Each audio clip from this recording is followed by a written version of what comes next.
I'm SP from Legends of S.H.I.E.L.D., a show about the general Marvel comic universe, part of the Gonna Geek Network, just like the show you're checking out now. Shows on the network are individually owned and opinions expressed may not reflect others.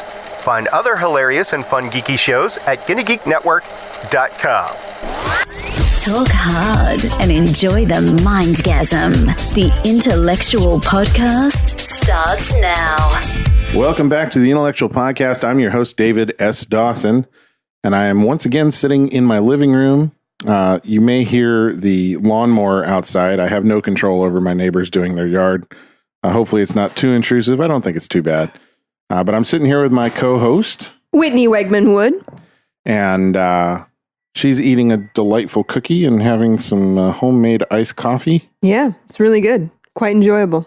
This is a really good cookie. It's got like toffee bits and chocolate chips. It's the salted caramel one, right? I guess it's from Sprouts, apparently. It is from Sprouts. It's really good. Yeah. So we are, we just finished sitting and chatting with Mike Peterson. We did. And we're going to continue just chilling in the living room with our friends who are also creatives. I do not need more cookies, Brian. This episode, we are continuing on with the man, the myth, the legend, the one and only Keith Russell.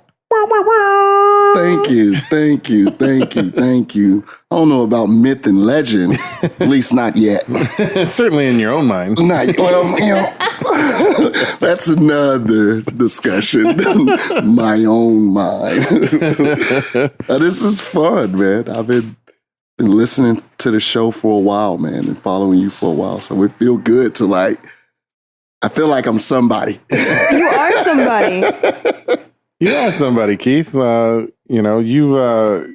been a friend of mine and a co-creative now for at least 4 years, right? 4 or 5 years on the Film Awards. 5 years, man. 5 years. Yeah. So, I thought Whitney and I were trying to figure out who to interview this round, and I was like, I got all these friends who I adore, but I've never had on the show. Yeah. Isn't it crazy? And they're all creatives, but because they're my friends, I kind of overlooked getting them on the show. Well, you know what it is? It's harder to interview your friends because you already know stuff about them. So it's how can I pretend like I don't know anything about them and ask them questions that my audience would want to know? Let's do this. One thing I don't know about you, Keith. Go. Ooh. I collect scarves. No, I knew that. Damn. It's obvious if anybody looks at any photos of you on Facebook. Damn. Okay. I love children. What? That was just about the time Sean walks in. I'm an open book. Okay, well, let's start. Let's do what we do with most guests. Yeah. Okay, yeah. I'm telling you, I feel important right now. So you can't just throw questions at me like that. I mean, you gotta. Keith L. Russell? Yeah, Keith L. Russell. What's the L? The L stands for. Oh wow, that's a good question. I stumped him on his name. Well, not a lot of people know. What the L stands for. It's Lamar. Lamar, Keith Lamar Russell, but I just go by Keith L. Russell because I guess it just sounds good to say L. Well, and Lamar, wasn't that the name of the one character in Revenge of the Nerds? Lamar? Which Revenge of the Nerds? I remember watching Revenge of the Nerds as a kid, but I don't remember. It was the gay black nerd. Was that Lamar? Pretty sure his name was okay, Lamar. That's probably why I changed it to Keith L. Russell, because coming up in Chicago, you didn't want to be associated with the gay black nerd. Well, especially when you're a player from the Himalaya. Well, that's a whole nother story. We're gonna be dropping tons of inside jokes on this. Clearly. So Keith, I've gotten to know you through the film community, and I feel like I always saw you on the red carpet. Like you were the one who was doing the interviewing, or hosting, or when we weren't. When we weren't. Well, or sometimes when we were too. We were all there together. So how did you get involved in doing that sort of thing? I love the red carpet. First of all, I love the red carpet. All right.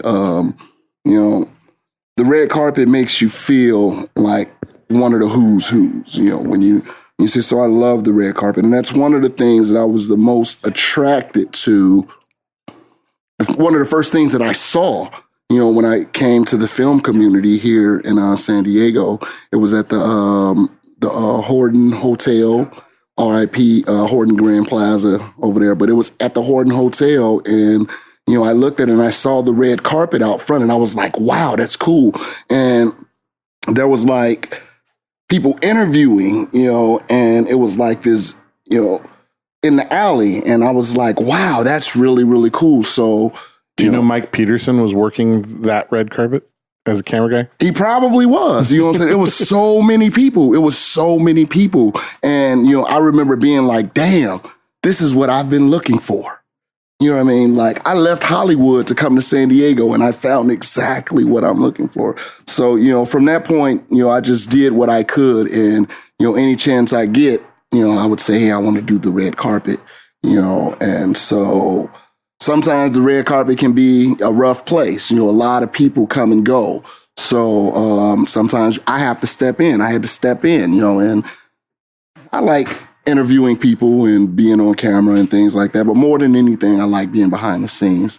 And more than that, I just love the red carpet. There's just something about being on the red carpet that makes you feel, bigger and, better and a higher self, like an ultimate reality. So as an interviewer, and as we are interviewers, I have certain go-to questions that I always hit. Do you have a go-to question when you're interviewing someone on the red carpet where you pretty much always ask them that? Well, it's like when you're there, it's really normally the same thing because, people are, coming and going and they're talking about they film, so it's really easy to format something like that.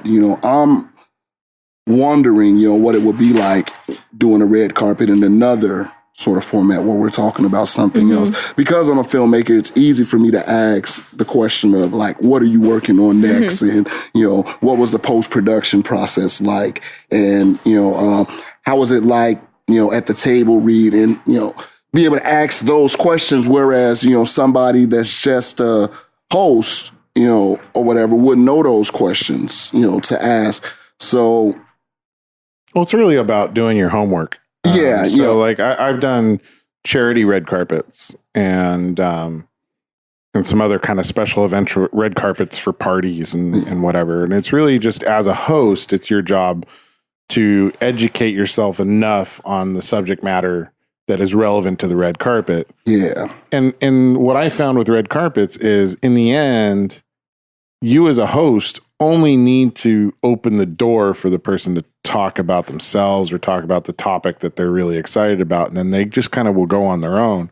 And it's your job to just be attentive and guide them back on topic if they start to ramble. Yeah.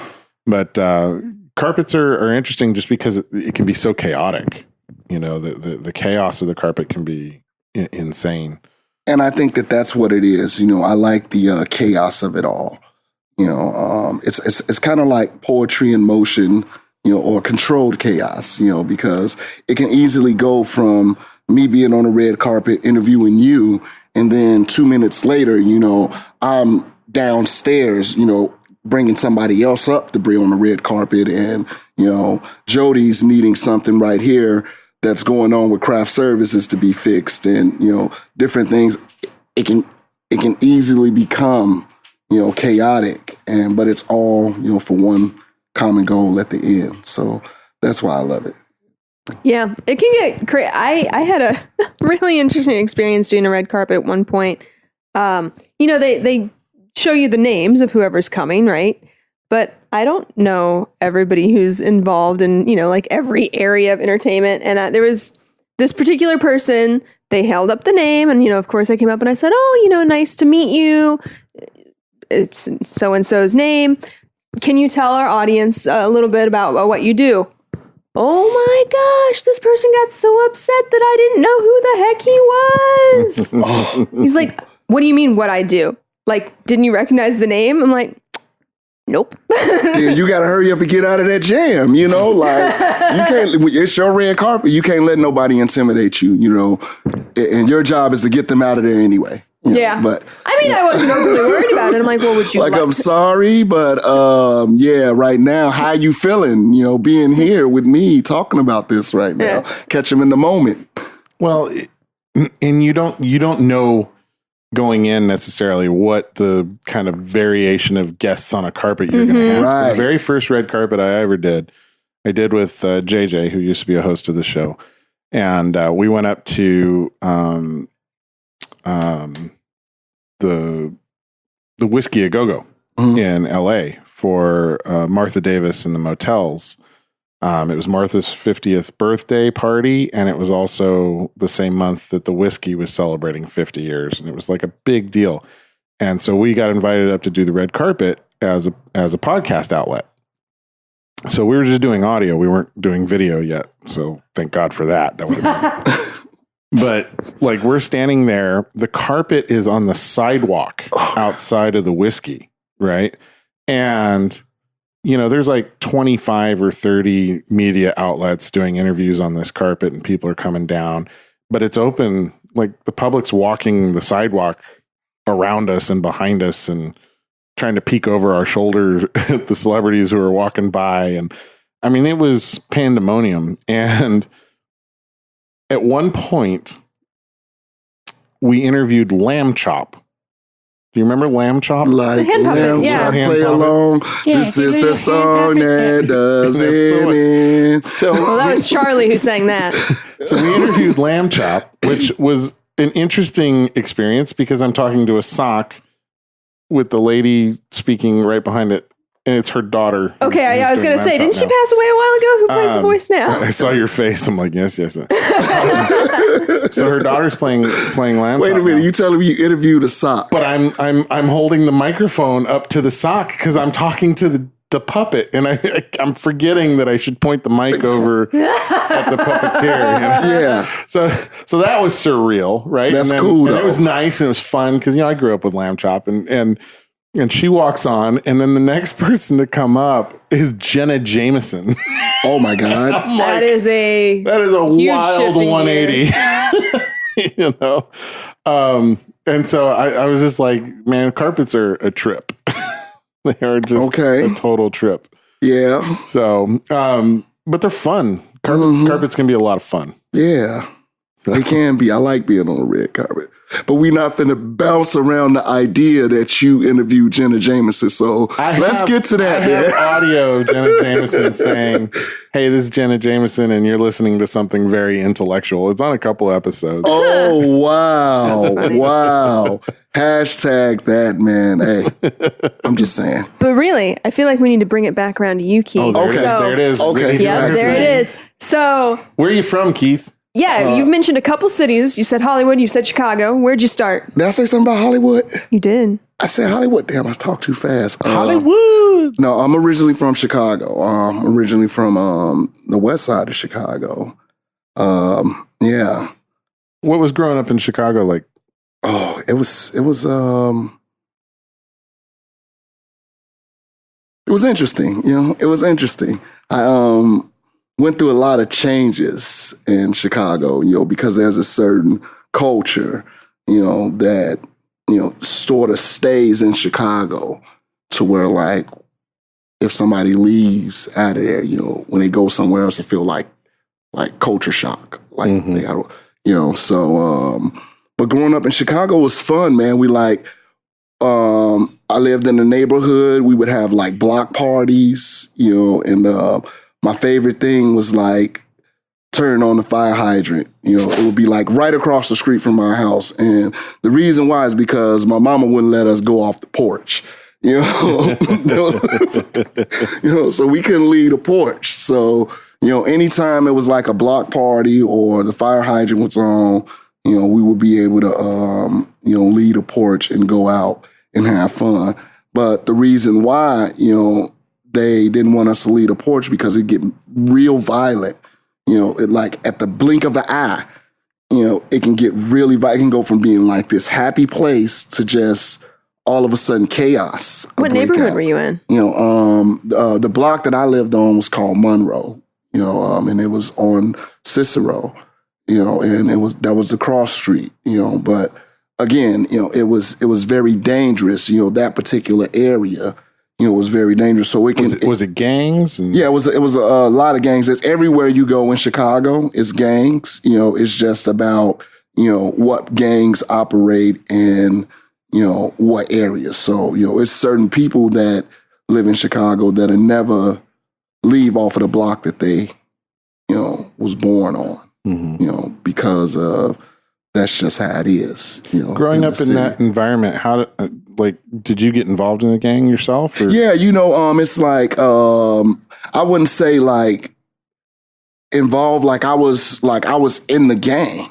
You know what I mean? Like it was so natural to be a part of that culture because when you look outside, that's what you see. Right. You know, so you know, my thing was I wanted to be a leader. So I would like start gangs, you know, and then those escalated into like bigger gangs. And then, you know, one point in time, this guy told me, okay, since you said that you was in this gang, then y'all affiliated with us. So you got until next week to join my gang or I'm going to beat you up every day. So then I had to start reconsidering, you know, how I looked at gangs, you know. And the thing was, I wasn't tough. You know, I wasn't really tough. You know, I wasn't really a fighter. I would get into fights and people would like get mad at me because I had a mouth on me and my sister would fight for me, man. And it was crazy because, you know, mom said we had to be home. We get out of school at 2:30, you know, 3 o'clock, we had to be home. Matter of fact, 2:50, we had to be home. And, you know, that's a hell of a walk, you know, from where I went to school at when I went to grammar school to, you know, walk into my house. You know what I mean? You cross so many different factions and so many different types of gangs and so many different opportunities, you know what I mean, to get into the wrong life, you know, so... But it was also at home, once I got behind that barrier, you know what I mean, I was someone else, you know, and there was a lot of us, you know, at one point living in the house, you know, there was a lot of us. But I remember never having to want for anything. I remember like being able to watch so many movies. And, you know, we used to, you know, talk about, you know, in the summertime, you know, this is where we want to go, you know, when we get older. This is the kind of car we want to have. And, you know, this is the place where we want to live. And, you know, I was going to be the Marine. Growing up, what were some of the movies that you enjoyed watching? Oh, man, like, so here's the thing. It sounds like the movies were kind of the escapism from the neighborhood issues. No, hell no. That wasn't escapism. My daddy was the escapism for the neighborhood issues. You know, I put on this whole facade when I went to school. Yeah. You know what I mean? That was a place for me to grow and, you know, be who I was outside. At home, we was watching cartoons. I would have to like sneak and watch like stuff like Starsky and Hutch and The Mac and, you know, if it wasn't like on TV, you know, they really didn't want us to watch it. Like we had tapes, you know, we would go to like Blockbuster and things like that. But where I grew up there was like a hierarchy to your age, you know, and I wasn't the oldest. So, you know, it was sort of like censored to where, okay, if you was a certain age, you couldn't watch these things on TV, you know, and everybody had to close their eyes. But I love watching like Harlem Nights was my favorite movie growing up. You know, Indiana Jones. I love watching Indiana Jones. I like watching Star Trek. I was in love with like Martin, In Living Color, like those comedies, The Three Stooges. You know, my dad used to love watching The Three Stooges. My dad too. I would like, I love The Stooges. Like Bonanza and like Gunsmoke and stuff like that. You know, we would want to be outside, but like, my dad would be like, no, we can just watch TV in here. Or, he'll make it to where, okay, we're going to be watching a movie and, we'll watch like Indian in the Cupboard or something like that. You know what I mean? So it was a lot of us, though. At any given point, it can be like 7, 8, 9, 10 of us in the house, and that's all children. That's all like cousins and brothers and sisters. So, and they're trying to keep us protected, from what's going on outside. But we're seeing what's going on outside. So naturally, we're going to become a part of that, But I love playing basketball as a kid. Mm-hmm. Like, I love playing basketball, but I could never go around to the park, to go play basketball because when I was in like the 3rd grade, one of my friends was, murdered right there at the park. His name was Muck Muck, and, I remember that was like one of the earliest memories that I had, about like gaming. And that's what sort of motivated me to like want to join a gang, being that young and seeing him die, but he was good at basketball, and he was killed, at a very, very young age, because he made this guy look bad on the basketball court. And that was just the reality, at that time, that we lived in. But it was also like happy stuff, and I think I lived a very different childhood than, most kids would say, because I spent a lot of time at night with my mom, so she taught me how to like handle myself, in the streets, but it was on a different level, and it would be times like she would say, okay, I'm putting you out here by yourself. You know what I'm saying? I'm going to go do this, and you need to come back and check in with me. And I still wouldn't check in with her, but I would come back, and she would be so mad at me. But when I was gone, I had gone through this whole journey, of just like being in the streets. Like we would go to the racetrack, Sportsman's Park racetrack. And like the races started about 5:30, 6:30. We get there about 7, so they're all over with it about 11, 12, 1 o'clock, mostly 1 o'clock. And from that time, we would get there, I would be gone and I would be out just looking for different ways to make money, looking for different ways to like just things to get into. I was a kid, but, I would take a person's scratch sheet, what they use to bet on the horses, and turn around and sell it for $1, to cut the middleman out so they wouldn't have to pay $2 to get the scratch sheet. So by the time I came to my mom, I would have a whole bunch of money, So that was another thing that like kept me out of the streets and like off the games earlier on in my life. I was learning about like horse gambling, and just being around different people, different cultures. I was off the block, and a lot of the kids that grew up in my neighborhood couldn't say that. So. But it was good living. It was some good times and it was some bad times. But, Now, how long did you live in Chicago? Did you finish out high school there? Yeah. I finished high school in Chicago. And then once I did a year in college, so that was like fun. But like I did a year in college to spite my dad. Was that also there in Chicago? That was in Chicago and that was in Southern Illinois. Okay. Wright College. And I ended up getting like, my dad ended up kicking me out of the house.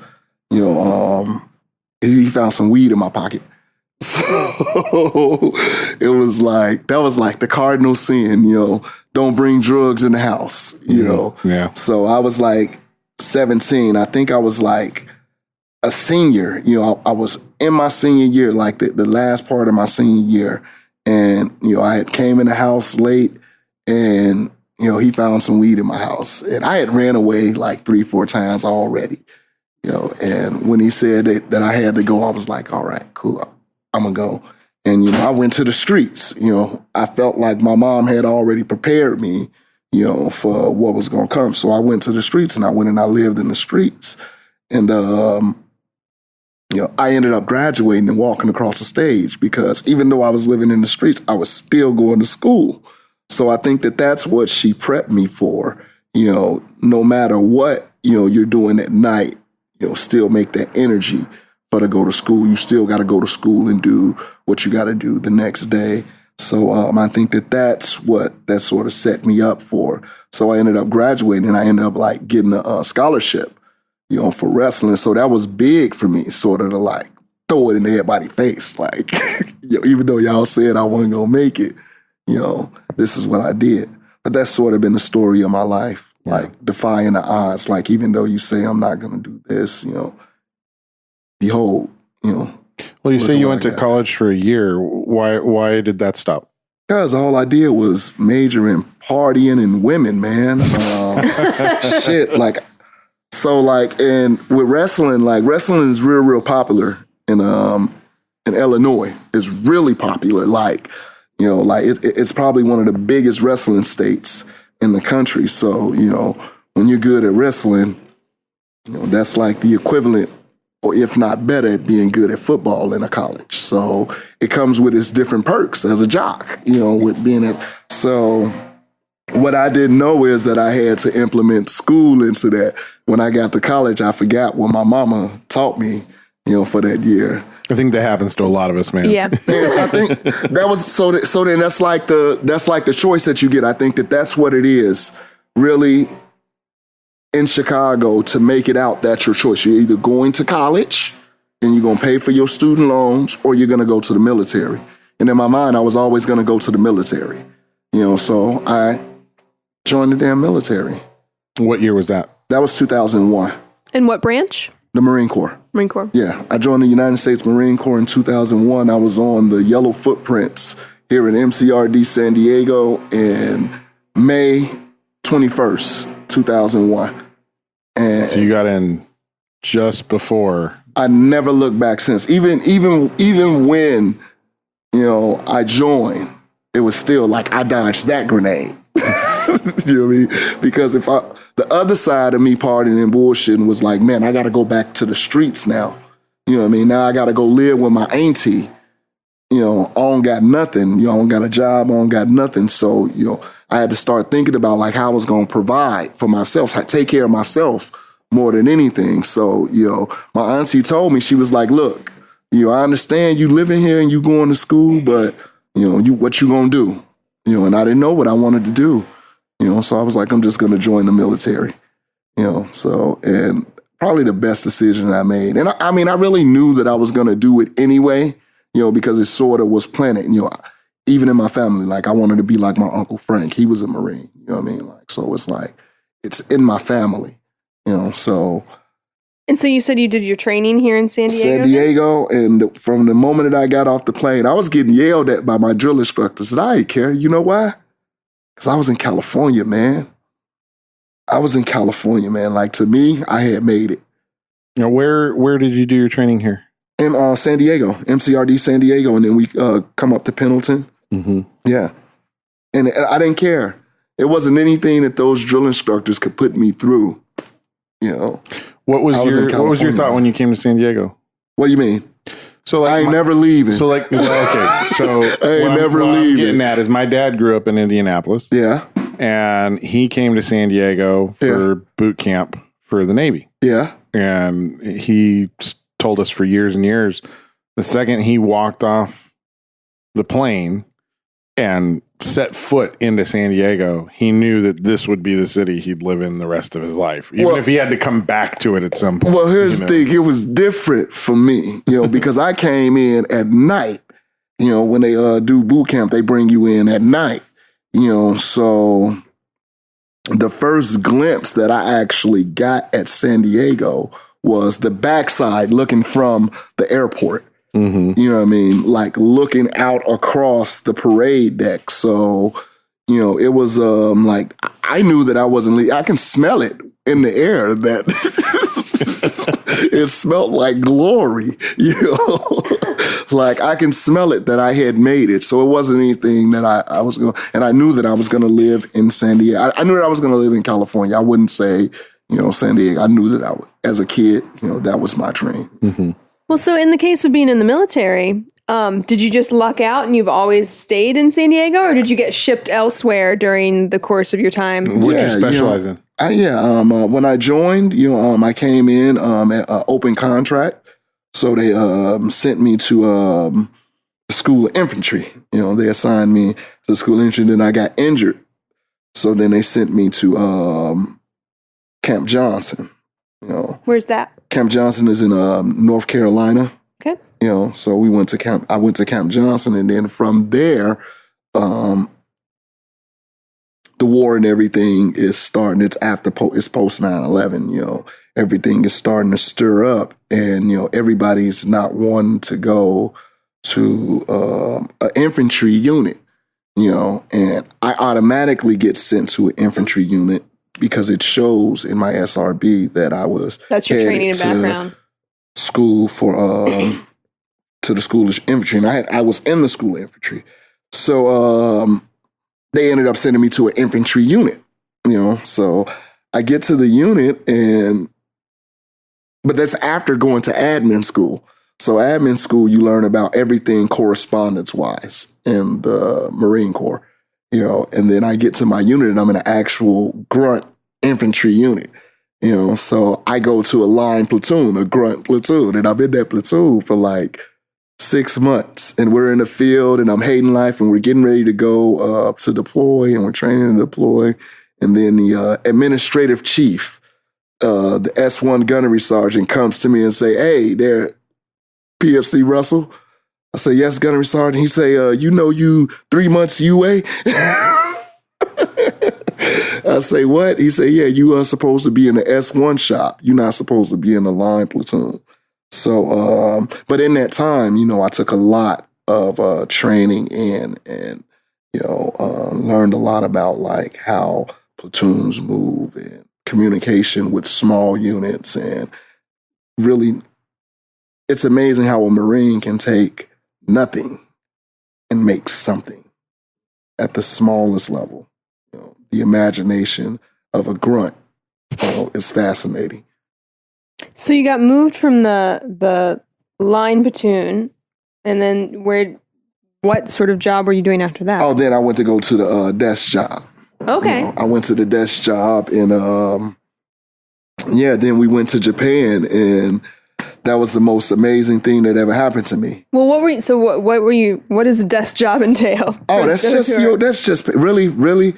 The desk job in the Marine Corps is probably one of the coolest jobs and one of the most underappreciated jobs. Being an admin clerk, a lot of men depend on you to make sure that things are going correctly, because it starts out with accountability, and that Marine is dependent on you to make sure that he getting paid, to make sure that he get his check, because he got a family to support too. On top of him being a Marine, he's got a family for him to support.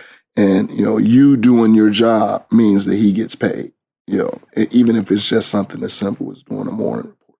Okay, so that was the area you're working in. And then they sent you to Japan with that same job? Yeah, same job. But then I got what's called fapped out. So when I got fapped out, I detached from the unit that I was with. And then I went to a unit that was attached to the base where I was in Japan. So I got a chance to see the entire island. Because of my job and the billet that I had, the only person that I had to answer to was the colonel of the base. So I was an E3. I wasn't supposed to be driving on base. I had a little golf cart that I would drive on base because it was a part of my billet. And then the girl that I dated lived out in town.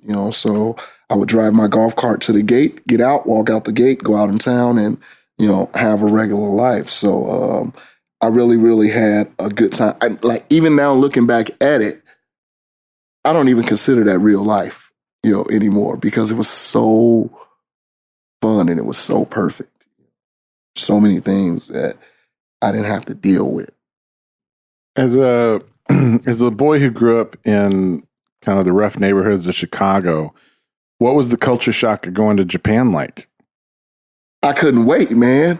I couldn't wait. It was amazing. The thing is, the women in Japan love brothers. I'm serious, man. Listen, the white boys that was over there with us, and I had friends, that had a lot of swag, but when we went over there, man, like it was like they went for the black guys, man. So that was the fun part. Never ever have to work. And then like even to where the female military culture over there, they see it like, they call it deployment goggles. Yeah, they call it deployment goggles. So that was the culture shock. How much the women, and then like just how they are as people. The way that they do their agricultural work. The way that their chamber of commerce works. I was able to do it. I was allowed to teach over there. I almost got my license. I wanted to get my license, but it was like, you know what? Forget getting my license. I'm just going to drive my girlfriend's car. But it's just totally different. A lot less bureaucracy, I would see. And pop culture is crazy. The nightlife and pop culture is nuts in Japan. Again, I don't consider it real life because it's just on one little bitty island. I was on Okinawa. That was just one little bitty piece of Japan. You know what I'm saying? On the outskirts of Japan. Like the mainland is even crazier. But it's also beautiful. But that was like a fun time. And then there was like so many other places that we went, and then we came back, and then I went on a mule. So we ended up like leaving from downtown and then going to like Australia, you know what I mean? And then we like dropped down through the Gulf of Mexico, and we like went all the way around and came back down through Africa. And, it was just movement, being on the water, being in the air, also training. Again, I don't consider it real life anymore. So you got to see a lot. It was a lot. And the thing is, it was in a short period of time. Yeah. How long were you with the Marines? I was in the Marine Corps from 2001 to 2011 to December of 2011. Oh, wow. 10 years. Yeah. So, and I saw a lot. I had a lot of different jobs. I went from a lot of different places. A lot of different friends. I saw a lot of different friends die. I lost a lot of good friends in the war, and yeah, because you were in at some of the busiest, craziest, most difficult times for the U.S. military in recent history. Definitely, and that was like that was one of the cool things that I got a chance to see, because I went to Iraq as a grunt, and as a with the grunt unit, and it was one way. And then I went to that exact same place, with the wing unit, and it was a totally different speed. The amount of respect that I got, from being over there as with the Victor unit, spoke volumes, with going over there with the wing unit. So even when I first got to the unit before we deployed,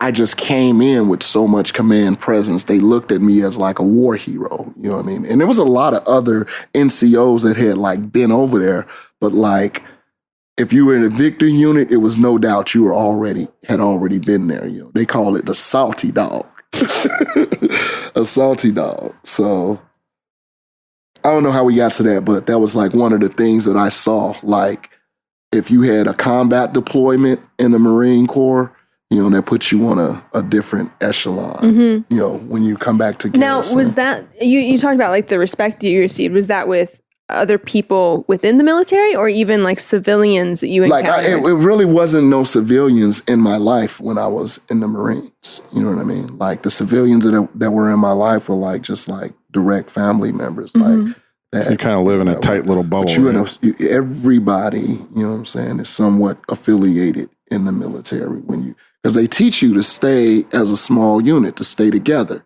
and I look at the base now, I haven't even been back on the base since I got out of the Marine Corps, but it's like its own community over there, and that's just the stigma actually, because they tell you, if you don't like what's going on, get out. Get out. and see how you like it. You know, and the truth of the matter is, it's cold out there. You know, it's cold out there. So we're really sheltered on base. You know, and I think a lot of people and a lot of service members take that for granted. You know. Why'd you end up leaving? It was a lot of people that had to leave, a lot of untreated, you know, service members, Marines that had to leave, you know, they had been to combat. And it seems like as soon as they start expressing their concerns about PTSD, you know, okay, now we're downsizing. You know, we're not going to keep this in. So it was a lot of us that had to get out just because they were downsizing, you know. But if I would have had it my way, I would have stayed in. I would have stayed in. But then, you know, I wouldn't be, you know, where I'm at right now, you know, as a filmmaker. So I don't think I would trade it. I don't have any regrets. Again, I say that's like not real life. But yeah, I had to get out because that was just what Uncle Sam said. Right. So after you get out, which it sounds like you weren't planning on, when you get out, what'd you do? How did you respond to being back into civilian life? Well, I fought, man. I fought to not get out. You know what I mean? I was trying to like stay in, and I was like trying to stay in and stay in. Because basically what it came down to was a check. You know what I'm saying? Where was my next check gonna come from? You know, and you know, I was also being considered for re-enlistment, but you know, I had already went over my EAS. So I had to extend, and it was like, all right, what am I going to do? You know what I mean? It felt like a total 160 from me being in the Marine Corps. You know, when I first started to when I got out, it felt like a total, 180. So it's like, what I'm going to do? So, I just said, fuck it, I'm going to get out. And I didn't have anything, man. And where were you at that time? Because you said that I was in Miramar. Miramar, okay. I was living in Escondido. I was stationed in Miramar. And, I got out. I got out and I went back home. I went back to Chicago. And I got to tell you, man, that was the coldest, bittersweet winter ever. Because I remember getting out and only having enough money just for my flight, you know what I mean? And I knew that I had another check coming, on the 1st, but they had stopped my pay and everything. I wasn't getting any comrades, and, my master sergeant sort of hooked me up to where I can stay in the barracks. But I remember getting out and taking that last little money that I had to go back to Chicago, and I spent Christmas, I didn't get anything. I was at home with my family, like I didn't get anything, I was on my auntie's couch and, I was depressed. And, what I was realizing was, damn, I'll never be that badass again, But I made sure I took care of myself before I got out. So, when New Year's rolled around, I got a big ass check. And it was literally more money than I had ever seen, in my life at that time. So I'm like, yeah, I'm good. I went crazy, and not to mention, I'm not being, treated, for the wounds that I had, that I received while I was in. So, you mix that with, a whole lot of alcohol, and 30 days later, I was broke. So then it's like, okay, what am I going to do again? What am I going to do again? What am I going to do again? Well, it's like the danger of getting a lot of money all at once. That's crazy, man. Like, I think about that. I'm like, damn, if I would have took $12,000, I could have just like paid rent for a year and been straight, But you don't think about that when you especially coming from, a place where I came from, and you don't think about it like that. Just like, okay, I got this money. This is what I'm finna do. I'm about to go. And like, I'm crazy about fashion and shoes and, watches. And, so that's what I spent the money on, Meanwhile, back at the ranch, I had a car in California that, was in a impound lot that I needed to take care of. So, the The Marine Corps left me with a lot of problems when I got out. That's what they did. But I wouldn't change it for anything in the world. So we're up to, you are broke in Chicago. I'm broke in Chicago, and then I get the bag. But being broke, it was so cold. I remember, like, I got to the airport. I didn't even have change to make a phone call. I'm on the phone, on the cell phone with my cousin, like, man, please come and get me, man. I'm like walking down Cicero looking like a crackhead, man. Please come and get me. So, my cousin feels sorry for me. He come and pick me up. It's kind of like, and I'm like, damn, man, that was a hell of a ride. And I'm telling him, what I just went through for the last, couple of months. And he's like, damn, it's like that. It's like, what you gonna do? I say, don't worry about it, baby. I got some money coming in. So as soon as that money coming in, we going shopping. So, that money came in and we went shopping. But it was cold, man. It was cold. Before that money came in, Chicago was a very cold place. And I'm not talking about the weather. I'm not talking about the weather. One thing that my cousins say is, man, like, you've been gone for a while and you home now, you got to understand everybody need, and that was something that like resonates with me, you know what I mean? Because like you see the poverty level and you see the toxicity in the community, and how it's just running rampant in the youth, you know what I mean? And everybody needs, and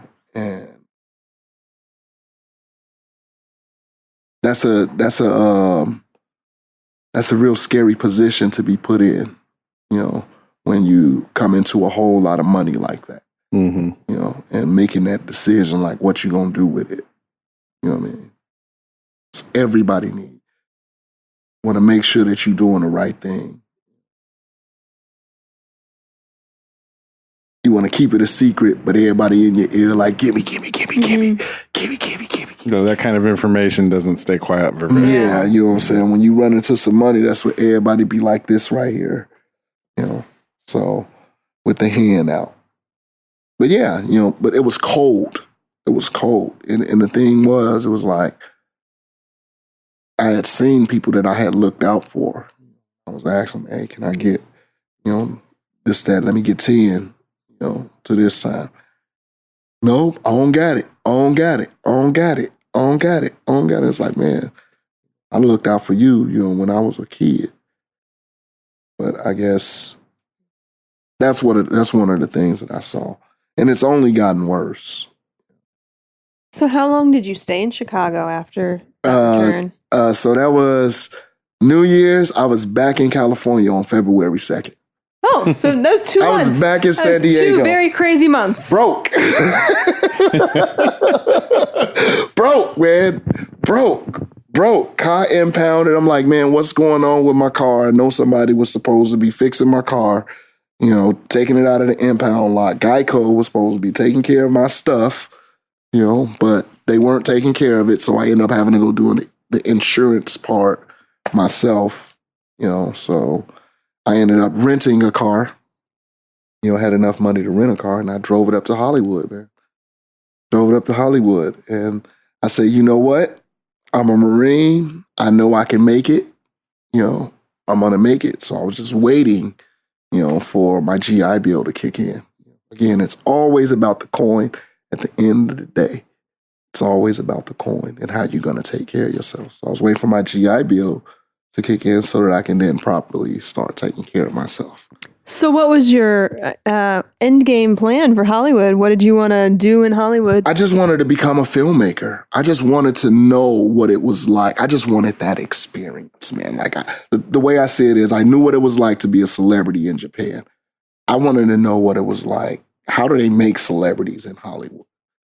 So, and what I got in the end was something much more.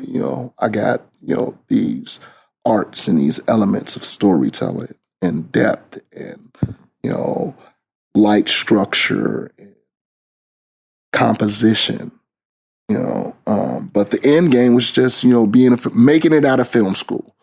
Making it out of film school was the end game. Did you find, so you talked a little bit about how, when you first got out, the PTSD issues and stuff like that.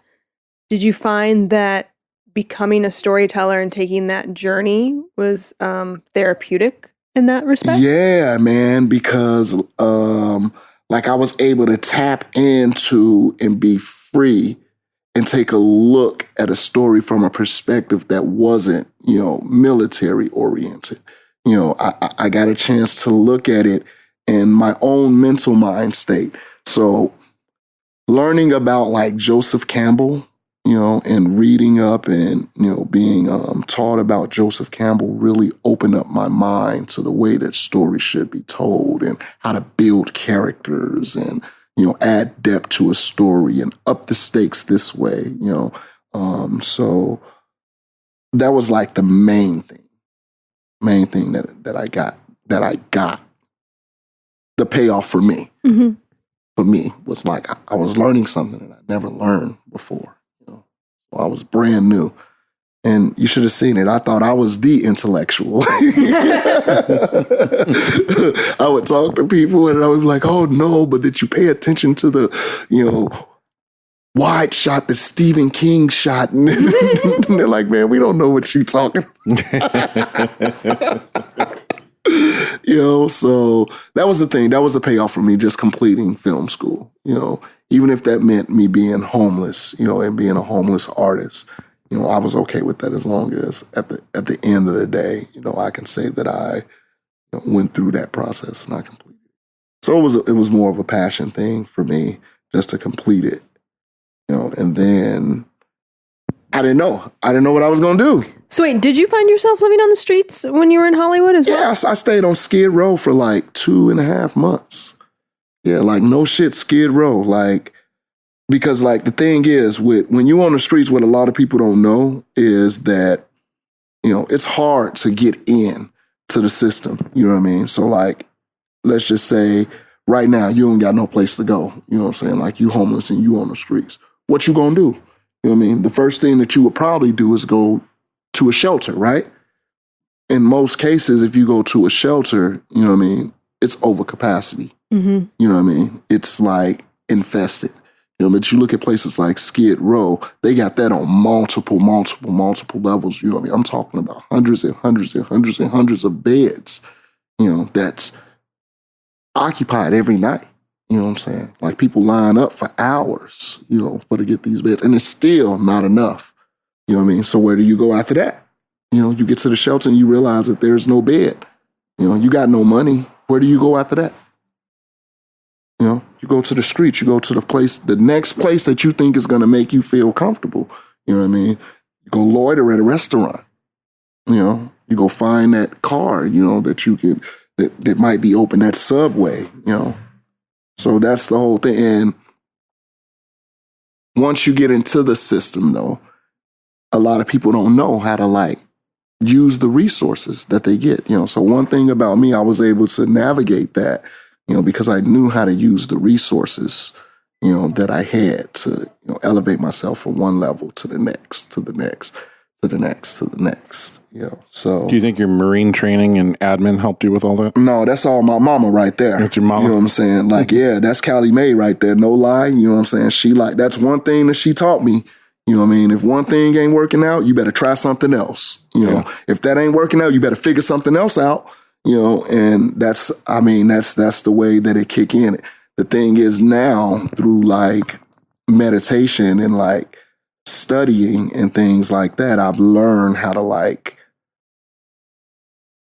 sort of pre-manifest certain things, So it's seeing something in my head in the long run and then working backwards for it. So that's one of the things. So it's but that's back to the homeless thing. That's one of the reasons why the system isn't working, because it's a revolving door. Right. All right. Because when a person is homeless or faced with some type of hardship like that to where they have to lose their homes, the things that we have in place right now are not only working, but not working, but it's over capacity. Mm-hmm. You know what I mean?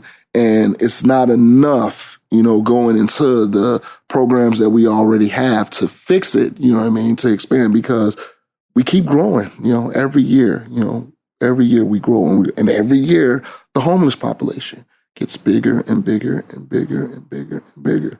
And with being at the core of it, I was able to take some time to just look and see how things was going on, and work my way through it, and be calm at the same time. A lot of it is being calm, because I do suffer from mental health and anxiety and depression, so keeping myself healthy in that aspect, played a big part, and always a positive, optimistic attitude,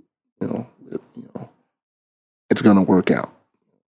Having experienced that firsthand, and now, as you said, being an artist and storyteller, do you have any inclination to do some sort of project that reflects back on that, or might, or might help other people who are going through it? Yeah. Well, the way I see it is, this is like, you just got to pay it forward, because it's such an epidemic, that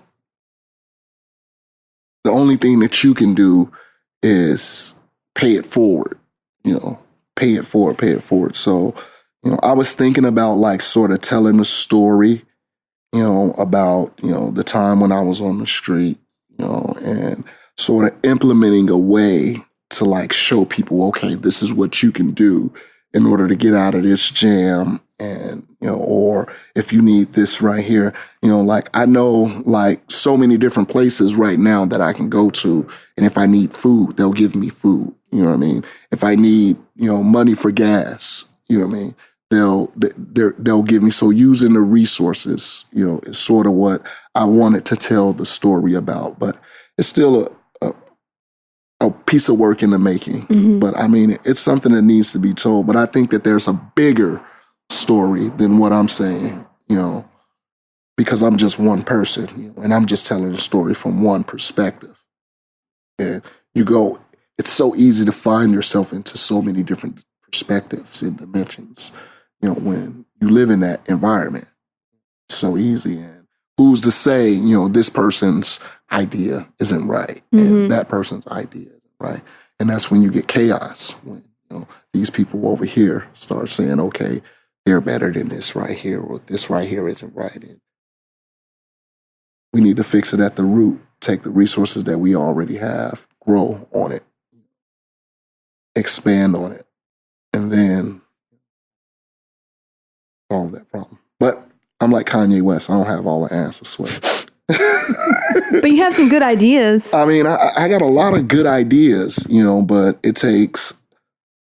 People say it takes one person to change the world. It takes a lot of good ideas collectively, for to change the world. And everybody got to be on the same page. Mm-hmm. If we're not on the same page, then, there's miscommunications. There's egos involved.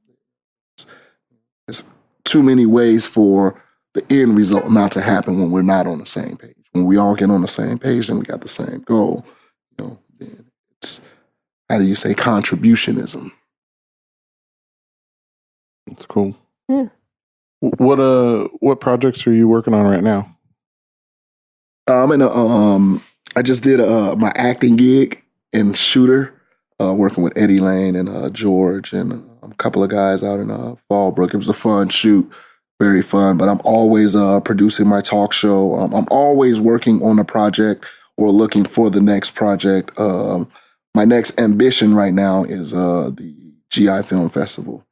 So to see what my involvement can be in that right there, I like getting out ahead of that. And that's sort of my way of paying homage to the veteran community through film. Mm-hmm. So I always try to figure out some kind of way to give back, just in my own ways. So Keith, how did you end up? We kind of left off in this story with you were up in Hollywood and finishing up film school. How did you end up here now where you have these projects and you're doing red carpet and have your talk show? How was that jump? That was crazy because, so while I was in film school, I ended up getting locked up, You know what I mean? So it felt like my world had turned upside down. But again, I kept a positive, optimistic attitude, and I got out of jail. And my end goal was finishing film school. So I finished film school, and then I decided I was fed up. You know, I was like, you know what? I'm graduating soon. You know, I made the decision before I graduated. I said, you know, I don't really have, you know, anything here that I want to go to, you know. So I decided to, you know, take the father route and say, I'm going to move back to San Diego and I'm going to be, you know, spend more time with my son. And when I got here, you know, there was something about just like film and production that, you know, I just missed, you know. And so I started going to school again. And then, you know, I went to Palomar, and that's where I met Jody. And when I met Jody, like, that's when the whole spectrum opened up. Everything, creativity, opportunity, collaboration, everything that I had trained for, you know, in school, you know, was actually happening in San Diego. You know, and it wasn't the whole big grandiose Hollywood thing. It was just like, this is cool. This is San Diego. It's community. It was community. Yeah. Something interesting is the other night we had the volunteer awards, and I was talking with a cat who was in the bar, and he's not part of our film community. He was there with one of our actresses as a date. Yeah. But he was talking to me. He's like, man, I'm from Chicago, and like, I've been in San Diego for a little while, but like, I've been missing home because we do these block parties, we do all this community event stuff, and there's this sense of community back home that I've just been missing since I got here. Yeah. Tonight's the first night that I have felt that. He's like, you artists here tonight are what you specifically, he said to me, the things you said, you know, when you went up for your speech just like inspired me. And like, I don't act or anything, but like, I want to get involved. I want to do stuff with you guys, you know? And that was my feeling. Was cool. That was my feeling. Like when I saw you guys, like when I got to the film community, you know, I saw David Dawson, you know, I saw Mark Sigmund, you know, I was seeing Jesse Egan, Fale Lewis, you know, and, you know, I was seeing like all of these big producers. I got introduced at the producer level, you know, because it wasn't like most people come in and they're like, oh, I want to act. Or I got introduced at the producer level, and, you know, meeting so many people, that was huge to me. You know what I mean? It's like, these guys have been doing this all of this time, and I'm working right here directly with them. And it's the same thing you were passionate about. And it's like the same, you know, and it's like, oh, you doing a how many series? We doing film in Diego? I'm on board. Sign me up. You know, and it was so cool. You know what I mean? Just getting a call sheet. For real, man. Just seeing my name on a call sheet. You know, it was something that I had trained for in film school. And like, this was like real life. You know, so it was like, anytime I can get the call, I'm trying to get the call. And now you're getting the call all the time. Well, I mean, I guess you could say that. I guess you are doing so. I see you at everything, like every film week, film awards. Yeah, it's fun to get the call, man. That's what you really want. You want to get the call, you know, because you want people to want to work with you, and I try to be that person. Yeah. My dad used to say, the truest measure of our success, because he used to be my business partner in our film company. And he always said to Teresa and I both, like, the truest measure of our success will be in how much people want to return to work with us. Yeah. He's like, that's love. People want to come back and work with you, whether it's a small budget or a big budget, whatever. They just want to come back and work with you. Mm-hmm. That's the true measure of your success. Exactly.